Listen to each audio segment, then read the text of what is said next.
Atenção! Vai começar agora uma teleaula de manutenção do curso profissionalizante. Este módulo tem um total de 35 aulas. Hoje, você vai assistir a teleaula número 15. Bons estudos!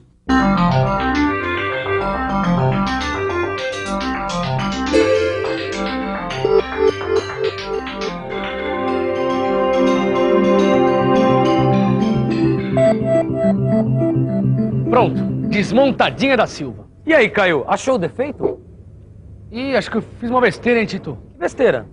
Poxa vida, desmontei a máquina inteira sem antes saber o que tinha causado a parada. E agora, hein? Pelo que vocês podem ver, o Caio acabou de fazer uma grande besteira. Ele desmontou o equipamento de uma maneira apressada, perdendo tempo. Agora, ele vai ter que montar o equipamento inteirinho para descobrir qual é o defeito.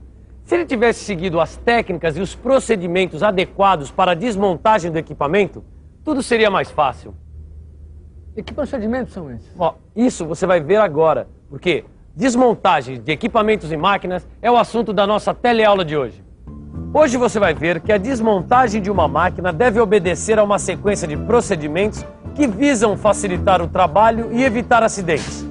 Você vai ver como desapertar os parafusos, a importância de se identificar a posição do componente antes da sua remoção e como as peças devem ser lavadas.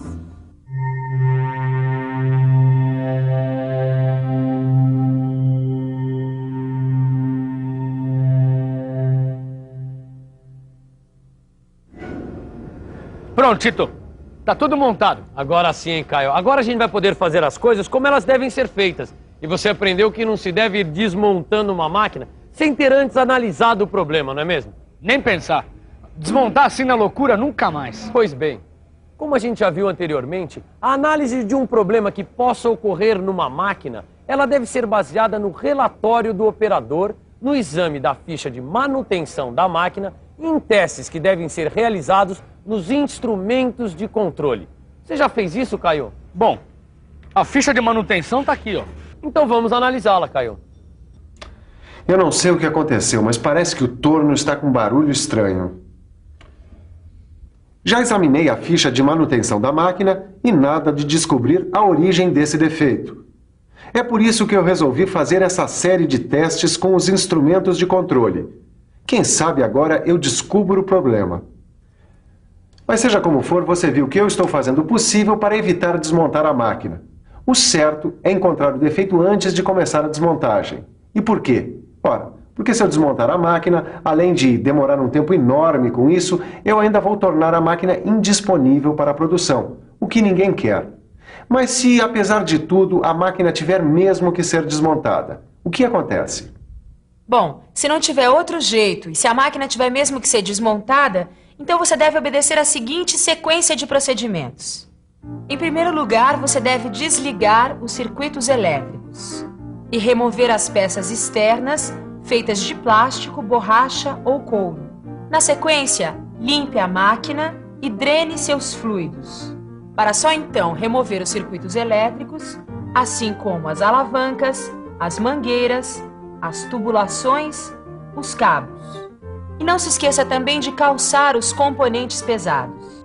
Você entendeu, Caio? A sequência de procedimentos que deve ser adotada para a desmontagem de uma máquina? Entendeu? Eu entendi, Tito. Mas pra que tudo isso? Por que seguir essa ordem? Tem alguma lógica isso? É claro que tem, né, Caio? Então vou fazer o seguinte. Eu vou fazendo essa desmontagem conforme essa sequência, aí você vai me explicando o porquê de tudo isso, tá legal? Tudo bem, combinado. O primeiro passo é desligar os circuitos elétricos. Ah, não precisa nem explicar por quê. É porque senão a máquina pode ligar acidentalmente, não é isso? Para isso é fácil, Caio. Basta desligar a fonte de alimentação elétrica ou, dependendo do sistema, remover os fusíveis. Agora, o próximo passo é retirar as peças externas. A retirada das proteções é muito útil na desmontagem do equipamento. Depois dessa retirada, se não me engano, a gente tem que fazer uma limpeza preliminar da máquina, não é isso? Exatamente, porque assim evita que os conjuntos importantes sejam contaminados. E o próximo passo agora é... Não precisa nem dizer que eu sei, Tito. É drenar os óleos lubrificantes. Isso deve ser feito para evitar que o óleo derrame no chão ou mesmo sobre a bancada de trabalho, causando assim possíveis acidentes. É isso mesmo. Drenando o óleo, a gente vai para o outro passo, que é retirar os circuitos elétricos. Isso deve ser feito para facilitar a desmontagem. Além disso, os circuitos elétricos devem ser revistos pela manutenção elétrica. Como você viu, existe uma sequência de procedimentos que deve ser adotada sempre que a gente for desmontar uma máquina. É claro, isso se a desmontagem for realmente necessária. E agora? Para onde é que nós vamos? Como continuar a desmontagem da máquina? Bem, por aqui, pelo que eu pude observar, o mecânico de manutenção obedeceu rigorosamente a sequência de procedimentos que você acabou de ver. E agora, Francisco, qual é o próximo passo? Bom, a primeira coisa a fazer é colocar desoxidantes nos parafusos antes de removê-los. E para que isso? É que os desoxidantes atuam sobre o travamento por oxidação dos parafusos. Com isso, fica mais fácil retirá-los. Mas os desoxidantes sempre resolvem o problema de travamento por oxidação? Nem sempre. E se por acaso os desoxidantes não resolverem, a gente pode aquecer os parafusos com a chama de um aparelho de solda oxiacetilênica. Aquecer parafusos com aparelho de solda oxiacetilênica? Como é isso? Acho melhor a gente ver de perto.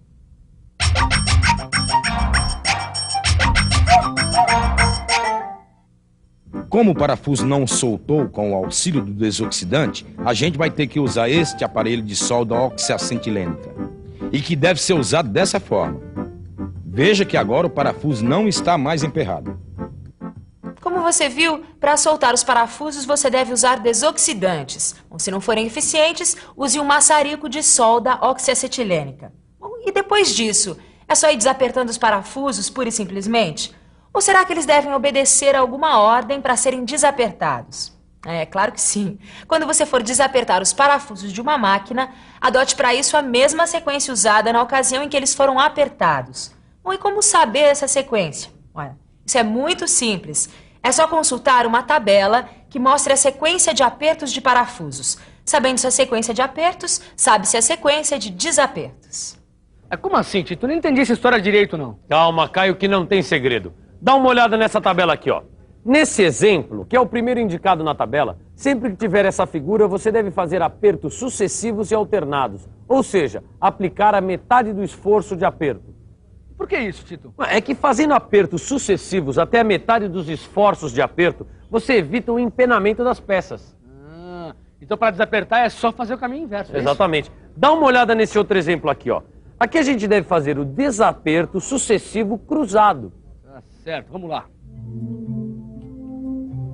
É a mesma ordem inversa utilizada para o aperto, ou seja, fazer o desaperto sucessivo e cruzado.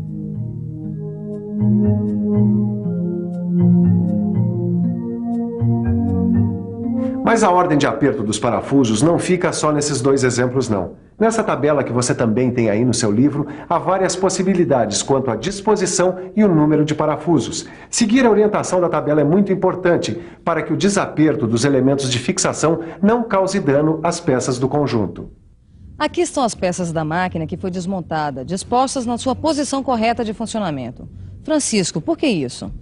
É que mantendo as peças assim na sua posição correta de funcionamento, fica muito mais fácil a sua montagem, mesmo se for o caso para fazer croquis.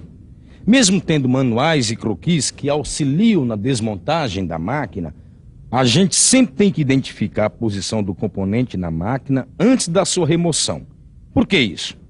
Porque em alguns manuais de máquinas, este posicionamento é difícil de ser identificado e a gente vai ter problema de posicionamento na montagem.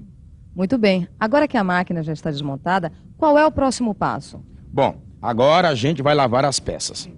Lavar as peças não tem segredo algum. Basta usar querosene. A limpeza é importante porque permite que a gente possa visualizar defeitos ou pequenas falhas como trincas e desgastes. Mas como é que se faz a lavagem? Bom, é só utilizar uma máquina de lavar e pincéis de cerdas duras, como esse aqui. Vamos ver isso melhor? Para lavar as peças de uma máquina não tem muito segredo, não. É só seguir a sequência que o Caio vai nos mostrar agora. Primeiro você deve colocar as peças dentro da máquina de lavar, que já contém querosene filtrado. Com as peças lá dentro, limpe-as com um pincel de cerdas duras para remover as partículas e crostas mais espessas. Deixe o excesso de querosene escorrer por alguns minutos. E por fim, Seque-as utilizando o ar comprimido. Pronto, Caio. Ok, Tito. As peças estão lavadas e secas. E agora qual é o próximo passo? Bom, o próximo passo é separar as peças lavadas em lotes, de acordo com o estado que elas se encontram. Ué, como assim? A gente vai separar as peças em 4 lotes. O lote 1 é das peças perfeitas.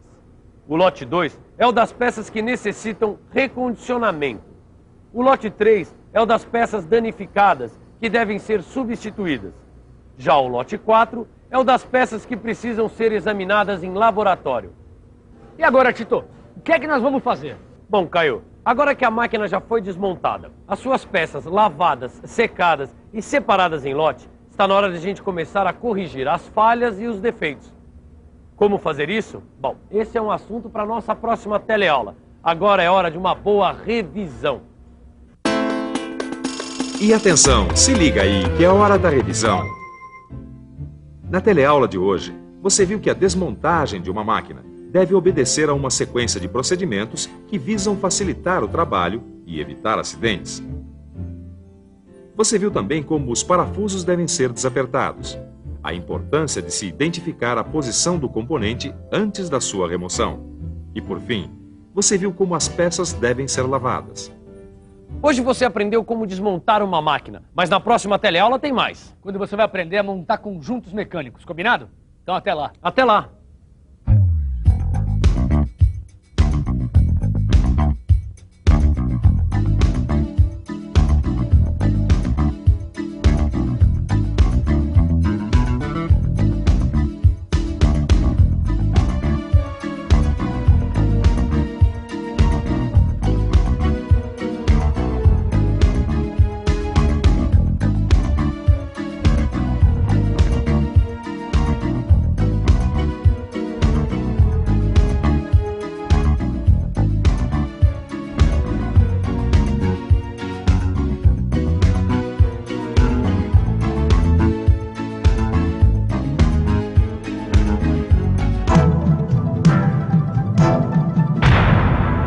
Telecurso 2000, um programa de educação do Sistema Fiesp e da Fundação Roberto Marinho.